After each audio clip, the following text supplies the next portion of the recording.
The clever jackal story. बहुत दिन तलर कथा। एक बड़ जंगल रे गोटिए चतुर बिलुआ थिला। ता ना थिला कालिया। कालिया जेतिकी भोकिला सेतिकी बुद्धिमान मध्य थिला। दिने कालिया खाद्य खोजु खोजु जंगल पाखरे थिबा एक गाँ भितरकू पसिगला। सेठारे गोटिए बड़ घरर पछपटे से बासनकुसन धुआ हेउथिबा जागारे किछि खाद्यर गंध पाइला। से सांगे सांगे सेही आड़कू गला। हठात गाँर किछि कुकुर ताकू देखिदेले एवं ताकू गोड़ाइले। कालिया भୟରେ दौड़िबाकू लागिला। निज जीवन बंचाइबाकू दौड़ुथिबा बेले से देखिला गोटिए बड़ रंगर हांडी, ए बिग भैट ऑफ कलर। सेही हांडीरे नील रंगर पानी थिला। कुकुर मानंकठारू बर्तिबा पई से किछि न भाबी सेही नील रंगर हांडी भितरकू डेई पड़िला। कुकुर माने सेठारे अटकी गले कारण सेमाने आउ कालियाकू देखिपारिले नाही। किछि समय परे कुकुर माने सेठारू चालीगले। कालिया जेतेबेले हांडी भितरू बाहरिला से देखिला जे तार सारा शरीर गाढ़ नील रंगरे रंगीन होई जाइछि। से निजकू आईनारे देखिले निजे मध्य चिन्हि पारिब नाही।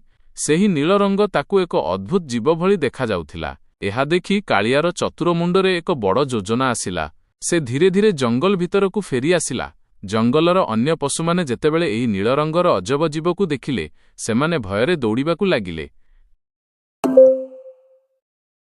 केही केही ताकू चिन्हि पारिले नाही। कालिया गोटिए उच्च पथर उपरे ठिया होई गर्जन कला। Actually just made a loud sound like a jackal but with authority. हे जंगलर पशुमाने, भय कर नाही। मु हेउछि ब्रह्मांक द्वारा पठा जाइथिबा देवदूत।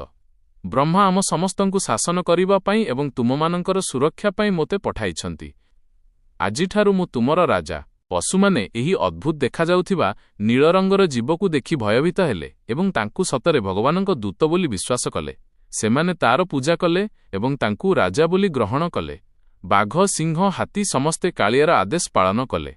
कालिया निजे बिलुआ होई मध्य सबुठारु बड़ शक्तिशाली पशुमानंक उपरे शासन कला। नुआ राजा कालिया तुरंत एक नियम कला। से आदेश देला जे जंगलर समस्त बिलुआमानंकू जंगलरू बाहर करि दियाजिबो कारण सेमाने तार शासनरे विपद सृष्टि करिपारंती बोली तार भय थिला। किछि दिन एहिपरि चालिला। कालिया खाद्य खाई मजारे रहिला।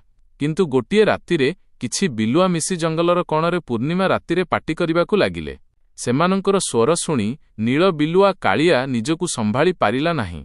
तार प्रकृत बिलुआ स्वभाव बाहरकू आसीगला। से भूलीगला जे से निजकू राजा बोली परिचय देइछि एवं सेही अंधार रातिरे अन्य बिलुआमानंक सहित मिसिपाटी करिबाकू लागिला। अन्य समस्त पशु विशेषकरी बाघ एवं सिंहमाने राजांकर एपरि स्वर शुणी चकित होइगले।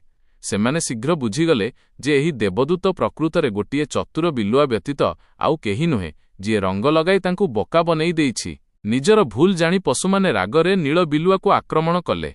कालिया सेठारू दौड़ी पळाइबाकू चेष्टा कला किंतु पशुमाने ताकू धरी दंड देले। गपरु शिक्षा, मोराल ऑफ द स्टोरी। अधिक समय पई कौनसी छलना बा मिछकू लुचाई रखा जाई पारिबो नाही। You can not hide your